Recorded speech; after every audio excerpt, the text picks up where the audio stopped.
Hi, welcome to Weekend Review, where we look at the news and the headlines this week. I'm Phil O'Connor, the Live Enterprise Director. I got to get that out. It's been a while. Joined this week by another stellar cast at the Capitol. We've got Ben Felder, Meg Wingirter from the Dig team, Ryan Sharp, our sports editor, and my old friend, the business editor, Don Mecoy. A lot of stuff going on. Ben is at the Capitol, where we are coming to the end of the second week of the teacher walkout. Ben, what's the latest out there today, and how many teachers are you seeing out there today after the union has said the walkout has come to an end?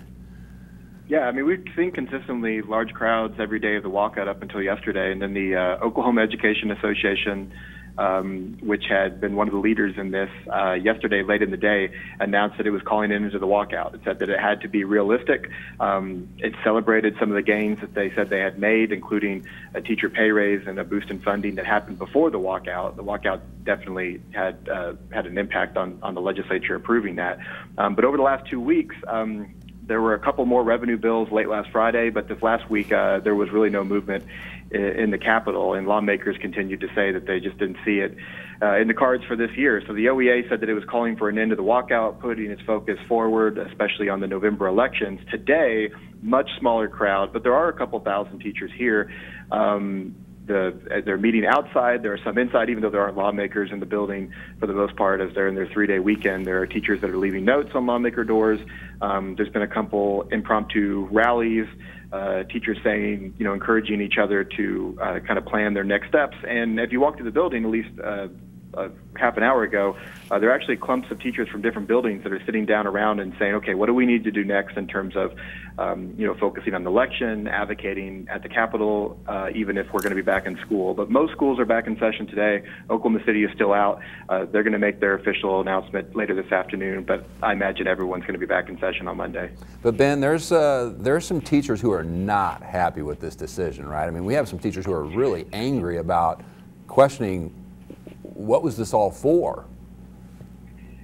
Yeah, I mean, there are a lot of teachers that are frustrated. In fact, there was one of those impromptu rallies today. A teacher said, hey, we started this walkout, we'll end this walkout, to great applause. Now, I mean, I still feel like the end of the walkout will be today, although schools have said they're going to continue to send delegations, teams of teachers to the Capitol even when they reopen. But yeah, I mean, the OEA announcement yesterday wasn't well received by everybody.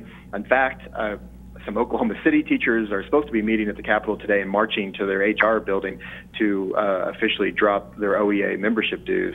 So yeah, there is a lot of frustration, I think, for a lot of reasons.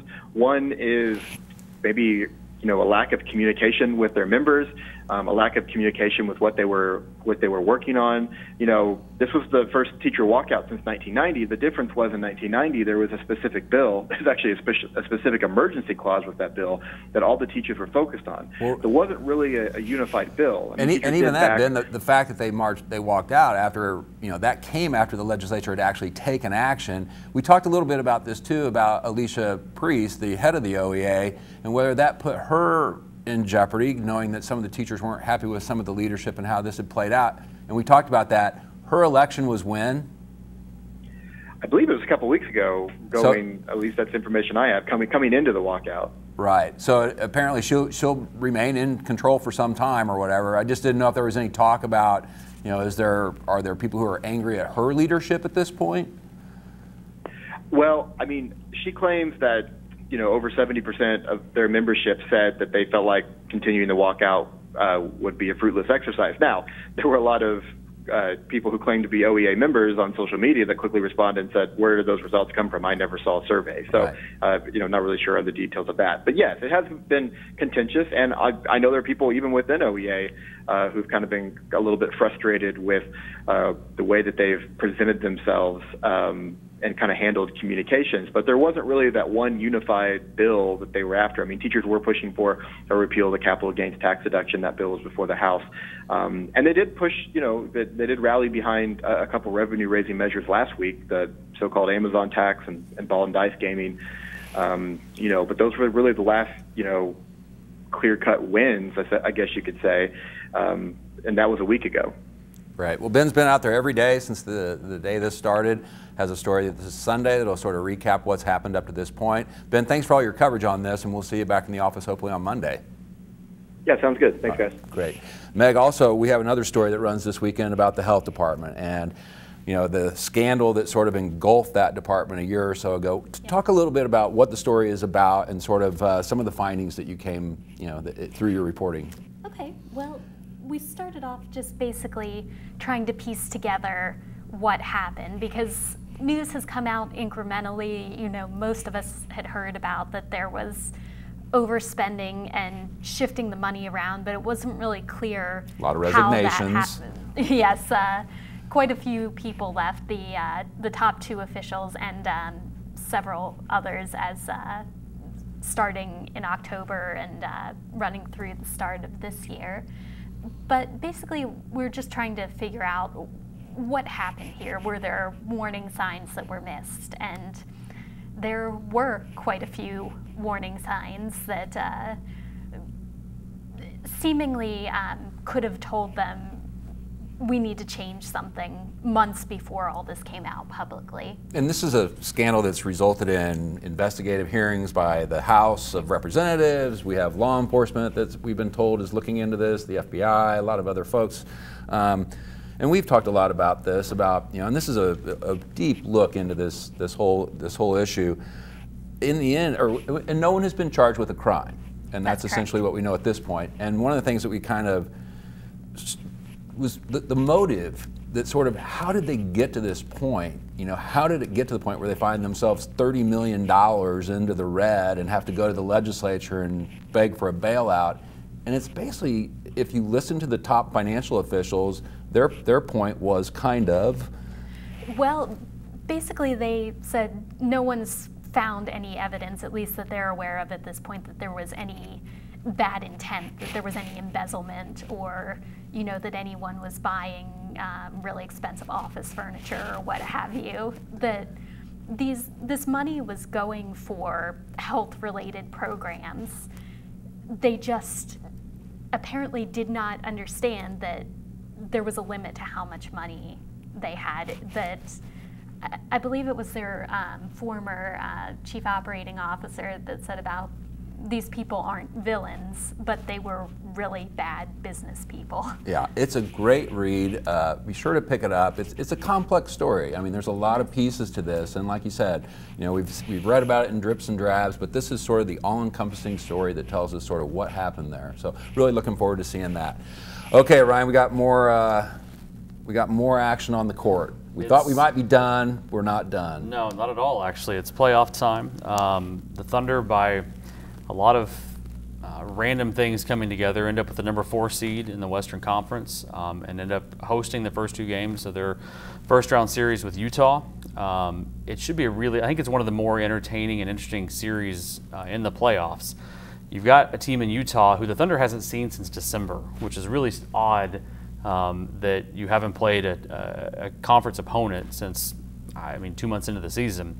But that's how it kind of worked out. They haven't seen them since December 23rd. This is a very different Utah team than what the Thunder saw way back in December. The Thunder went 3-1 against them in the regular season. Again, that was before Utah makes this impressive run. 2-3 weeks ago, we were looking at the standings, and Utah was on the outside looking in. But they finished the season on a 16-4 run, won 16 out of their last 20. Led by a couple of guys. Donovan Mitchell is a rookie who is phenomenal. You're going to hear his name for many years to come in the NBA. A lot of people are really high on him. And, of course, Rudy Gobert is their big center. Those 2 guys have the ability to give the Thunder some fits, but it should be a really, really good series. When you look at the rest of the series, most of them are a little lopsided in terms of record and how you perceive those to come out. But this should be pretty fun. That's what Virginia said. But the Thunder's playing pretty well. I mean, they were scuffling there for a while. Now they've kind of gotten it back together. You went to the last part of the season, or last stretch of the season, and they could have finished anywhere from the 4 seed, which is where they ended up, all the way to being out of the playoffs. They go on a road trip to end of the season. We're 2 out of 3 on the road, and you're thinking if they pick up 1 or 2 of these, they're going to be in the playoffs. They may end up being a 7 or an 8 seed, but at least they're in. Well, they win all 3 and have some things kind of fall their way to where they end up with the 4 and end up hosting. So as far as it worked out, it went about as good as it could have. So instead of matching up with Houston or Portland, who I think would have been a bit of a bear for the Thunder in the first round.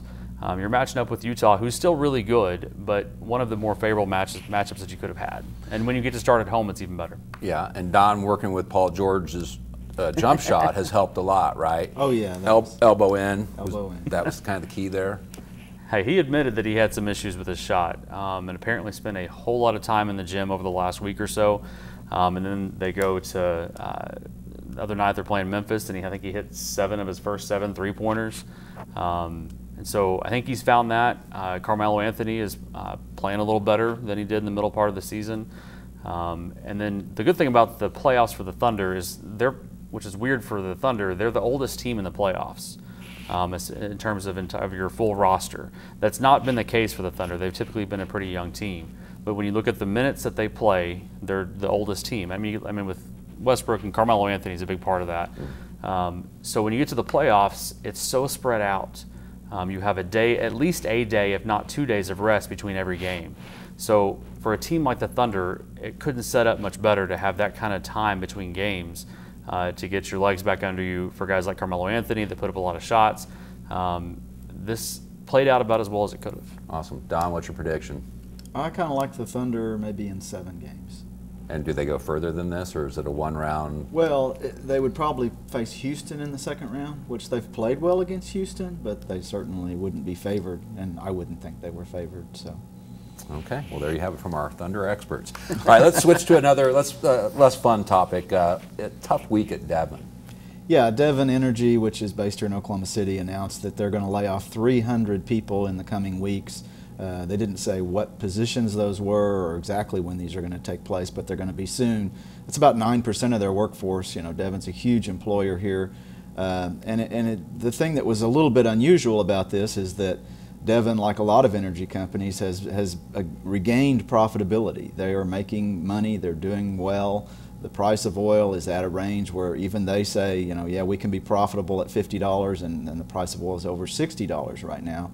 I think what has changed is that over the past year or so, as the overall stock market has really been going up, everything's going up, energy has not. And so the investment, the outside investment hasn't been coming into energy the way they would see.